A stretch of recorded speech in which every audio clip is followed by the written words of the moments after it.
Today I'm going to be installing a new 59 tooth chainring.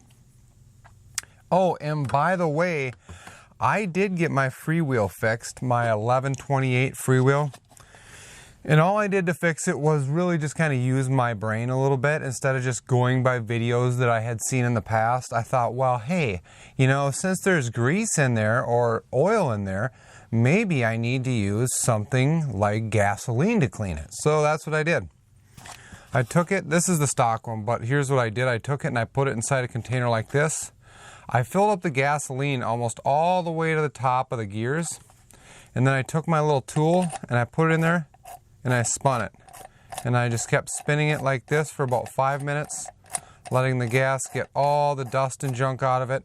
And after it was done, I took it out, let it dry off for a little bit, not too long, just a drip dry.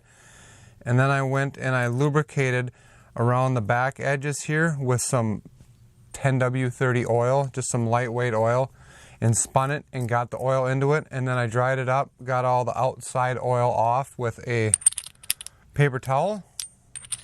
And that's it. Works like a charm. Easy. All right, back to today's video. 59 tooth. So I'm gonna probably need this bike chain repair kit. This has got the chain tool so I can remove links. I do have a new chain. It's for up to an 8-speed. So I don't know exactly how many links I'm gonna have to remove off my old chain to put on here. Probably not the best thing to do. This did come with 3 extra links, but they're not in there. They're missing for some reason, which is really weird because I don't remember taking them out. And then also, oh, by the way, shout out to Jim Dandy. This is the stuff I got. He sent me some links on stuff that'll work. I think when you're looking for this, the main thing is the 130 millimeter BDC. There it is. Those are the numbers you're looking for. 130 BDC. That means it'll fit your bike, your juiced bike Scrambler. Anyway, I'm guessing it's probably the same for the Scorpion, but don't take my word for it. I haven't looked at the stock one, but somewhere on the stock one there should be some numbers on it stating that. So I have that. I will put a link for all this stuff in the description. I don't think it was too much. I got it off eBay. It came pretty quick. I got these off of Amazon. These are single width chain ring bolts. And I'm gonna need them for these because these are single chain width bolts. So here's that, if you wanna see what that looks like. These are pretty cheap. All in all, everything here was pretty cheap. And this chain splitter, this chain tool, I got at Walmart on clearance last fall. So that was a steal of a deal.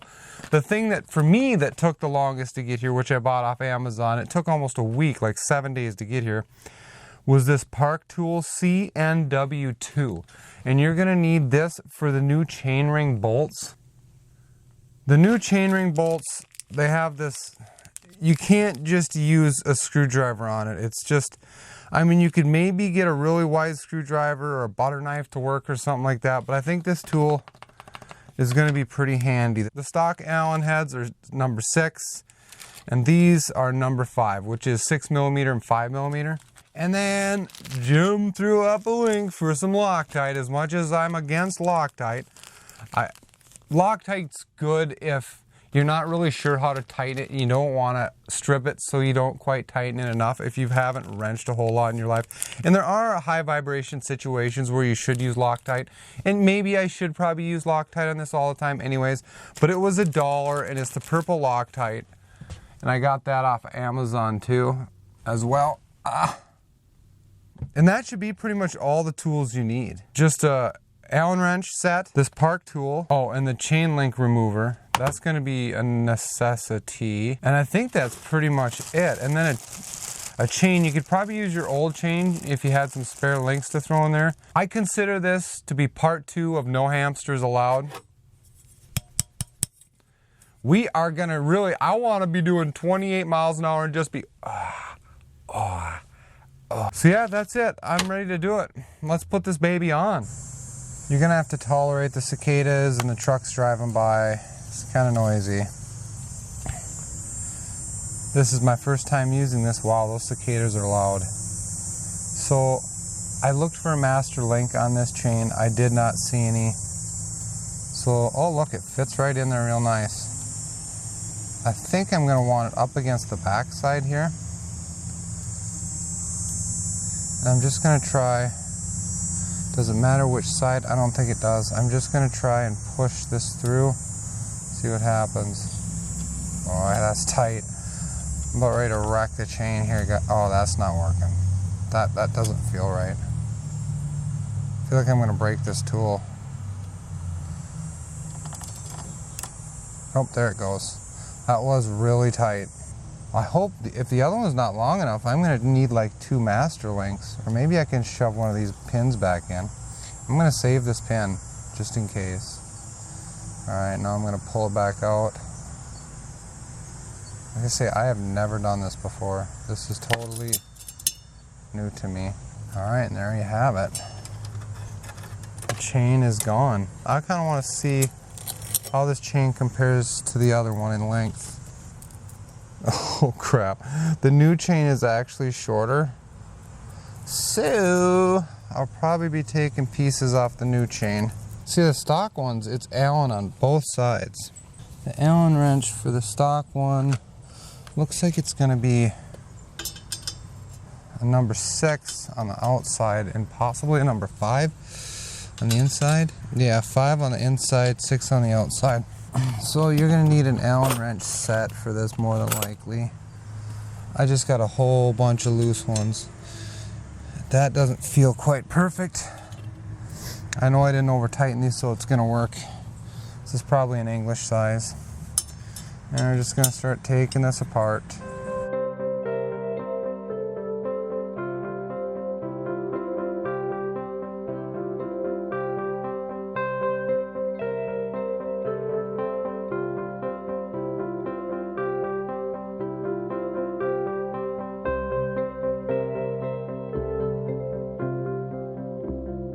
One, 2, 3 pieces to the stock one. Well, let's see if the new one's even going to work. And that's going to work Jim Dandy. Really simple tool. And then we need these. See, and here's where you need that tool on the back side like that. Looks like it's going to be this one. Yep. Putting the 3-piece stock one on is way tougher. I can already tell you that. Let's slip this back one there. I better put a little thread locker on it. Doesn't look like this is going to be reusable anymore. I'm just going to put a little bit on there like that. And screw it right on there.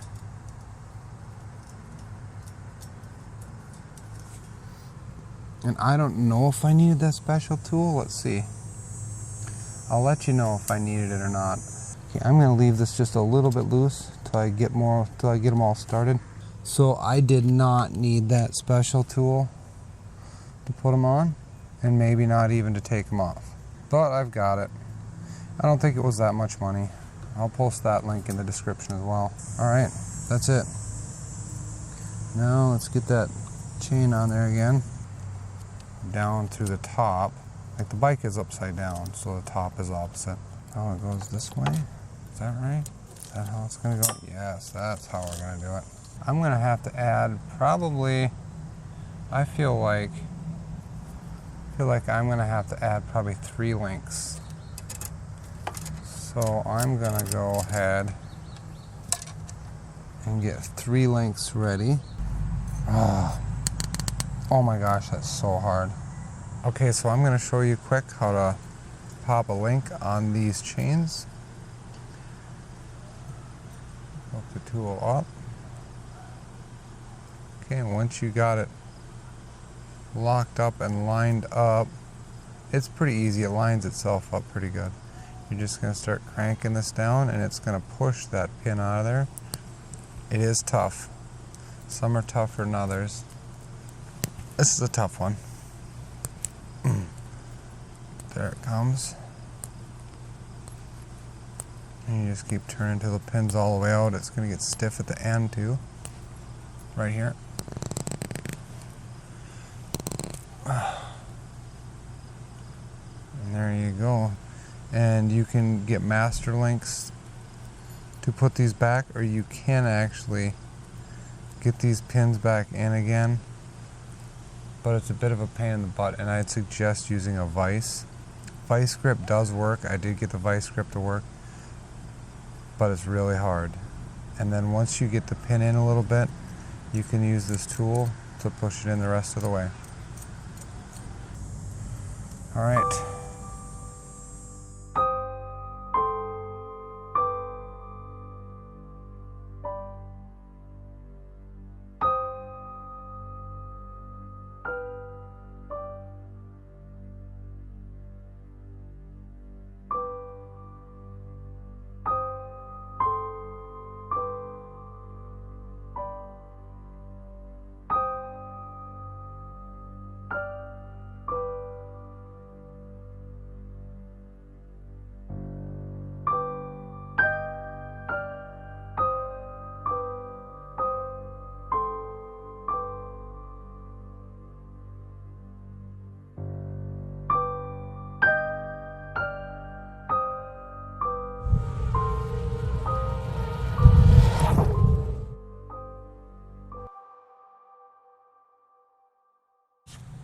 So what do I think of the 59 tooth gear chain?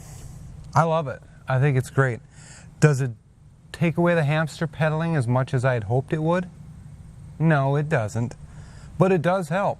I do find myself going down a gear now, whereas before I never did. When I'm below about 12 miles an hour, around the 10 mile an hour, 12 mile an hour range, I like to drop a gear because it's just too slow. So it's obviously doing something. Is it worth it?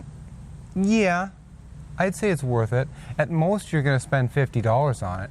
If you can find a used chain and you already have that chain link tool, you'll save yourself a lot of money right there. I mean, this chain ring right here was only $23. The hardware was another $7. Yeah, it's worth it. Would I get the chain ring before I got the freewheel? No. The 1128 freewheel does a lot more. That smallest gear, that 11, that's what you want. That does way more than this front gear does. I forget, somebody gave me the ratio on what it is. It's like 1:4, 1:3 or something like that. But the rear one will do a lot more than the front one. I love the looks of it. I mean, look at that baby. I'm glad I did it. See you guys in the next video. Peace.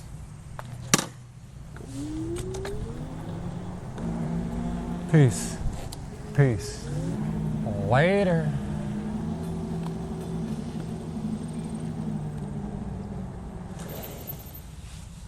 Goodbye. Ah! Oh, oh. There's a hornet's nest over there. Son of a